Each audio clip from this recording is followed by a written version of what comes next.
अच्छा, पार्ट 1 हुआ था और मैं अभी यूनिट 1 बता रहा था।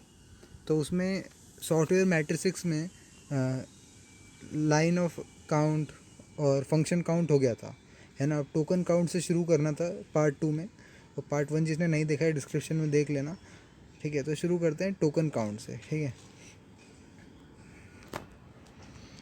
Tokens consider programs as token. तो पी जो है हमारा ऑपरेटर्स प्लस ऑपरेंड हो जाएगा।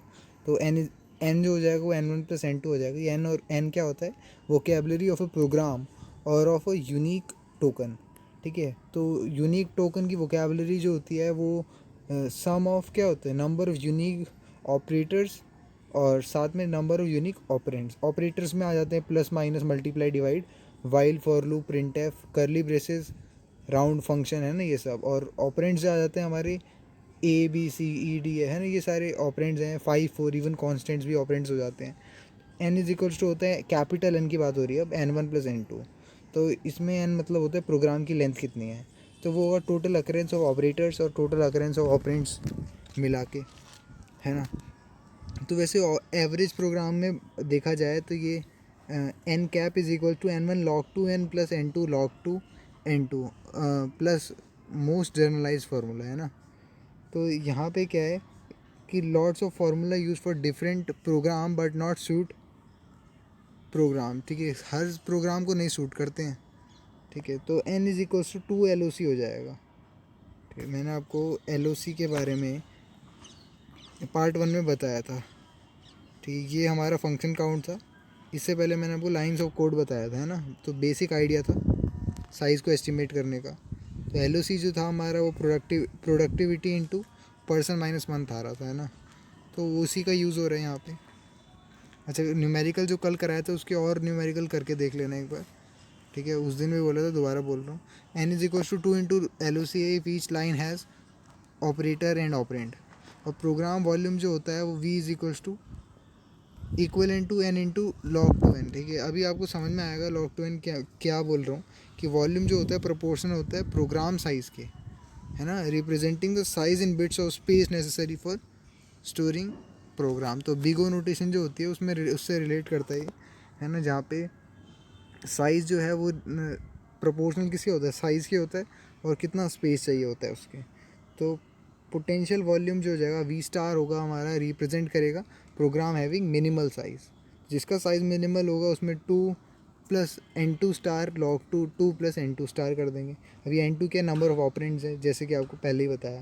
तो N2 स्टार क्या हो जाएगा, नंबर ऑफ पोटेंशियल ऑपरेंड्स, ठीक है। पोटेंशियल वॉल्यूम को हम V स्टार बोलते हैं, तो N2 स्टार क्या हो जाएगा, पोटेंशियल ऑपरेंड्स हो जाएगा। बात करते हैं प्रोग्राम लेवल की, ठीक है। तो the higher level of language that the less effort it takes to develop a program using the language. तो जितनी हायर लेवल की प्रोग्रामिंग लैंग्वेज होगी, यहाँ पे ऐसे मत समझना हाई मतलब कॉम्प्लेक्स होता है। हाई मतलब हमारे लिए आसान होता है ना। लो लेवल लैंग्वेज जो कंप्यूटर आसानी से समझता है, हमें बहुत दिक्कत होती है। तो हाई लेवल में जैसे पाइथन हो गए, कितना अच्छे से समझ में आता है ना। फॉर आई इन रेंज, ये सारी चीज़ें जो होती हैं ये उतनी आसानी से प्रोग्राम बन पाता है। तो L is equal to V star upon V star क्या है हमारा, पोटेंशियल वॉल्यूम था, है ना, अपॉन वॉल्यूम। तो L जो है वो बिलोंग करेगा 0 से 1 क्लोज ब्रैकेट में, यानी 0 1 भी इंक्लूडेड है। जहाँ पे L क्या है, 1 जब होगा तो प्रोग्राम में मिनिमम साइज़ होगा, और 0 होगा तो मैक्सिमम साइज़ होगा। डिफ़िकल्टी जो हो जाएगी हमारी रेसिप्रोकल ऑफ L हो जाएगी। If the program level decrease, difficulty of handle increase हो जाएगी। लेवल डिक्रीज़ हुआ, लेवल डिक्रीज़ ऐसे मत समझना कि आसान हो रहा है, डिक्रीज़ मतलब हार्ड हो रहा है ना। जैसे तुमने देखा होगा जब तुम सी में कोडिंग करते हो, सी से भी पहले आई थी लैंग्वेजेस, है ना, उसमें बहुत हार्ड था कोड करना, क्योंकि वो लो लेवल लैंग्वेज थी, कंप्यूटर समझ सकता था, इंसान नहीं। प्रोग्रामिंग एफर्ट आते हैं amount of effort need to translate an algorithm into implementation in specific programming language, ठीक। कितना एफर्ट लगेगा वो V/L बताएगा आपको, या D इंटू वी भी कर सकते हैं। तो लैंग्वेज लेवल जो हो जाएगा lambda is equal to L into V star, that is L square into V, है ना। L इंटू वी स्टार को L स्क्वायर इंटू वी भी लिख सकते हैं। तो प्रोग्रामिंग टाइम क्या होता है, shows time in minutes needed to translate algorithm into implementation in specific programming language, ठीक। किसी प्रोग्रामिंग लैंग्वेज में किस तरह से इम्प्लीमेंट करना है उसको मिनट्स में बताना, ठीक है। T is equal to E upon F into S. तो यहाँ पे एफ इज इक्वल टू 60 है तो एस एस जो हो जाएगा वो 18 मूवमेंट्स पर सेकेंड हो जाएगा। तो काउंटिंग रूल सुन लो सी का, कमेंट को इग्नोर करना है जब तुम काउंट कर रहे होगे। Identifier and function declared or declaration are ignored, ठीक है। Global variable are counted as multiple occurrences for some same variable, same variable को जितनी बार काउंट हो अकर होगा उतनी बार काउंट करना है, ठीक है। Variable with same name is in different function are counted as unique, और जो अलग अलग फंक्शन में सेम नेम होंगे उसको यूनिक काउंट करना है। फंक्शन कॉल और कंसीडर ऑपरेट, इसको ये सब क्यों बता रहा हूँ मैं तुम्हें, अभी न्यूमेरिकल आएगा है ना, जब काउंट करना होगा। तो फंक्शन कॉल्स और consider operators, do while for if else etcetera operators, ठीक है। तो ऑपरेटर्स ऑपरेंड समझ लेना, फंक्शन जो होते हैं वो ऑपरेटर होते हैं, डू वाइल फॉर इफ जो होते हैं वो भी ऑपरेटर होते हैं।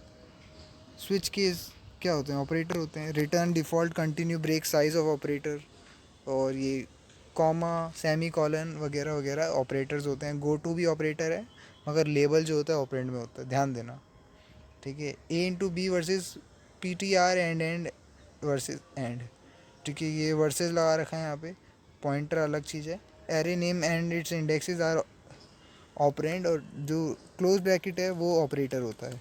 तो हैज़ डेरिवेटिव्स आर इग्नोर्ड, ठीक है। आपको बता दूँ ये सारी चीज़ें जो है किसको इग्नोर करना है, किसको संभाल के किसको काउंट करना है, ये ध्यान रखना। क्वेश्चन आ जाता है इंट शॉर्ट कर दिया, ये सब ये हमारा फंक्शन है। फंक्शन से घबराओ मत, ठीक है। फंक्शन कैसा भी हो, हमें सिर्फ काउंटिंग करनी है। काउंटिंग करने के लिए दिमाग में होना चाहिए कि ऑपरेंट क्या होता है, ऑपरेटर क्या होता है, अकरेंस क्या होती है। तो N, capital N V E lambda ढूंढना है, ठीक है। तो इंट जो है हमारा ऑपरेटर्स है, तो कितनी बार आ रखा है, ऊपर ऊपर पढ़ो, मैं न्यूमेरिकल बता रहा हूँ, ठीक है तुम्हें। तो ध्यान रखना इसका कि इंट जो है एक बार दिखा मेरे को, और कहाँ दिखा, 4 बार अकरेंस है, दूसरी बार भी दिख गया, तीसरी बार, अच्छा ऊपर ही देखो 4 बार दिख गया, 1 2 3 4, मैंने ध्यान नहीं दिया, है ना। ऐसे ही करके आपको double bracket, comma, close bracket, open bracket, if smaller than, है ना, semicolon, for, equal to, minus, greater than, equal to, plus plus, return, ये सारी चीज़ों को ढूंढना, ये सब ऑपरेटर में आता है। ऑपरेंड में आता है sort, X N I J, save, I M 1 2 1 0, ये सारे आते हैं ऑपरेंड्स में, ठीक है। तो ऑपरेटर का नंबर 14 है, और अकरेंस जो आ रही है टोटल 53 आ रही है, और ऑपरेंड का नंबर 10 है, अकरेंस जो आ रही है वो उसकी 38 आ रही है। तो एन इज इक्वल टू क्या हो जाएगा, N1 + N2, जैसे आपको बताया, तो 14 में 10 जुड़ जाएगा, ठीक है। तो 24 आ गया। कैपिटल एन हो जाएगा इनकी अकरेंस, यानी 53 + 39 दैट 38, दैट इज़ 91। अब एन कैप निकालना होगा तो क्या करना पड़ेगा, फॉर्मूला आपको याद है, 14 log to 14 + 10 log to 10, है ना। अब ये इसको लॉग टेबल से देखना पड़ेगा, log to 14 कितना होता है।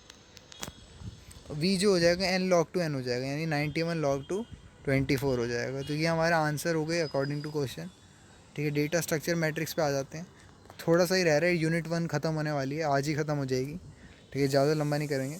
सॉफ्टवेयर प्लानर क्या होता है ये, input, internal data, data output. तो साइज़ होता है यहाँ पे, इनपुट में आता है size, number of developer, duration, कितना टाइम लगेगा। इंटरनल डेटा जो होता है रेट पर डेवलपर होता है, अदर फैक्टर, है ना। और आउटपुट जो होता है प्रोजेक्ट में कितना एफर्ट है, कॉस्ट क्या आ रही है, ड्यूरेशन क्या है। नेसेसिटी में देखो, अगर ए जो है हमारा वो 30 20 10 है, बी 15 20 10 है, तो चांसेस ज़ीरो हैं, एरर होने के चांसेस ज़्यादा हो जाएंगे, ठीक है। तो VARS, vars is equals to counts of variable, ठीक है। तो N2 क्या हो जाएगा, vars plus unique constraint plus label, है ना, ये फॉर्मूला है। N2 is equals to N1 V1 + N2 V2 + N3 V3 and so on. तो N2 and small n2 and capital N2 are robust in variation in algorithm computation schemes for computing them, do not seem to affect in ordinary other measures based on them, ठीक है। तो ये चीज़ें affect नहीं करती, ये robust और variation करते हैं एल्गोरिथम में। तो the count of amount of data input to proceed in and output from software is called data structure matrix. कोई पूछेगा डेटा स्ट्रक्चर मैट्रिक्स होता क्या है, तो जो अमाउंट ऑफ डेटा इनपुट हो रहा है, प्रोसीड हो रहा है, आउटपुट हो रहा है, उसका काउंट रखना, ठीक है, एक सॉफ्टवेयर में, उसको कहते हैं हम डेटा स्ट्रक्चर मैट्रिक्स। और some data metrics concentrate on variables and constraints within each module and ignore input output dependency, ठीक है। तो वो अकॉर्डिंग टू हमारा मैट्रिक्स हो जाएगा other constrain themselves with input output situation.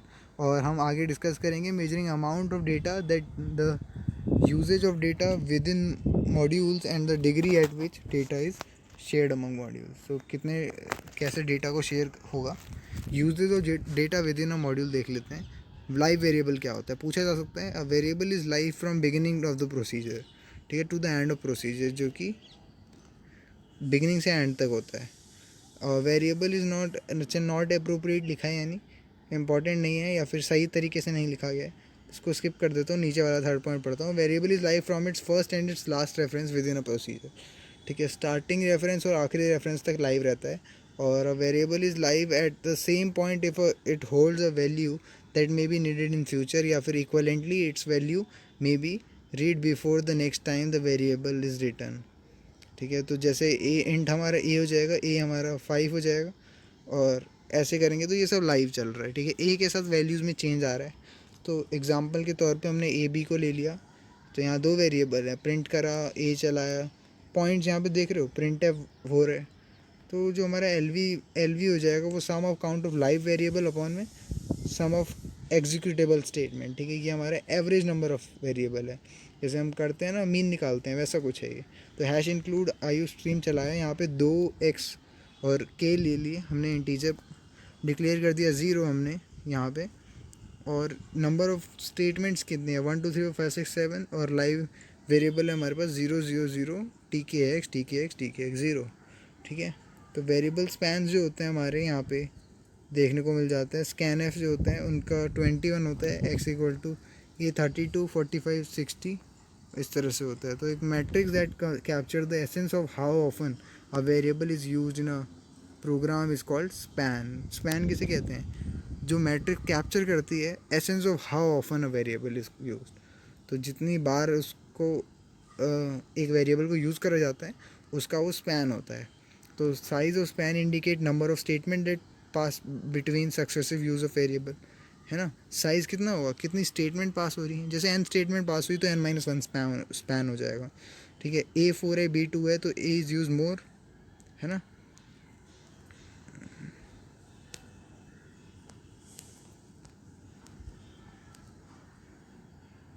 तो A is equals to 10 12 7 6 is equal to 35/4, B जो हो जाएगा हमारा 23 और 14 87.5 हो जाएगा स्पैन इसका।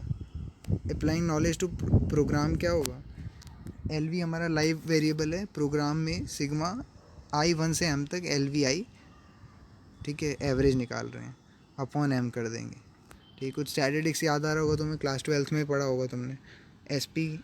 S P bar is equals to 1 से N से SP sig bar upon N। तो सिग्मा लगा दिया आगे। प्रोग्राम की वीकनेस WB से बोलते हैं, ठीक है, weakness of program. WM is equals to LV bar into R from module, R is equals to average life of variable, ठीक है। ये सारी चीज़ें क्वेश्चन में दे रखी होंगी और निकालने का तरीका दे रखा होगा। या फिर इन्फॉर्मेशन फ्लो ऑफ मैट्रिक्स, ये हमारा यूनिट 1 का आखिरी टॉपिक है ये, और सुन लो यूनिट 1 ख़त्म हो जाएगी, है ना। Every system has component work and structure of this component determine complexity of function, ठीक है। Cohesion, if a component has to do numerous district task it is said to lack cohesion, ठीक। हर system का component होता है, work करता है, structure होता है, और this component determine complexity, function की कॉम्प्लेक्सिटी बताता है, ठीक है। इन्फॉर्मेशन फ्लो मैट्रिक्स की बात कर रहा हूँ।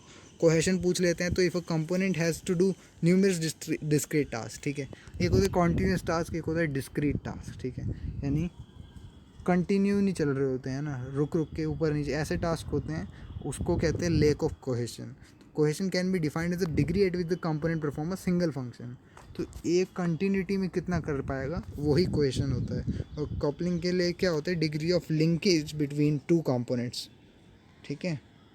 तो component having lack of cohesion and high linkage high coupled, और less reliable and difficult to maintain. Information flow of module सुन ले एक बार। इफ़ मैट्रिक्स, ये है आखिरी, है ना। If metrics are applied to every small component they measure करेंगे हम फैन इन फैन आउट। तो number of component that can be called A, fan out जो हो जाएगा number of component that are called by A. तो if A is equal to fan in A and fan out A को multiply करके square कर देंगे, तो it can be done early easily automation might be possible. तो ये फ़ायदे हैं इसके, ठीक है, इसके एडवांटेजेस हैं। ABC हाई मीडियम लो हो जाएगा सिस्टम, और एवरीथिंग, और every component is relative. High fan in means lack of cohesion, high fan out means lack of cohesion and number of abstraction. तो हाई FN इंडिकेट करता है हमारा high coupled components, और individual component आ जाता है level सम या system सम, ठीक है। यहाँ पे 2 डिफरेंट लेवल सम दिखने को मिल रहे हैं यहाँ पे, किस तरह से लेवल डिक्रीज, किस तरह से ब्रांचिंग हो रही है इसमें। तो सिस्टम सम जो हो जाएगा वो L1, ये तुमने ADA में भी देखा होगा, है ना, ADA में भी ऐसे ही होता है जब एल्गोरिथम डिज़ाइन के बारे में सुन रहे होते हैं। तो इफ़ L1 + L2 + L3 हो जाएगा। यहाँ पे ABCEFG लिखा हुआ है, तो यहाँ पे सबका IF को सम कर देंगे। आइडेंटिफाइंग नाइटमेयर, तो IF इंक्रीज कंपोनेंट कर देता है। 25% कंपोनेंट जो होता है हाईएस्ट स्कोर होता है, ठीक है। Sometime things can be improve, so let's reduce the failure rate, failure rate को रिड्यूस कर देते हैं।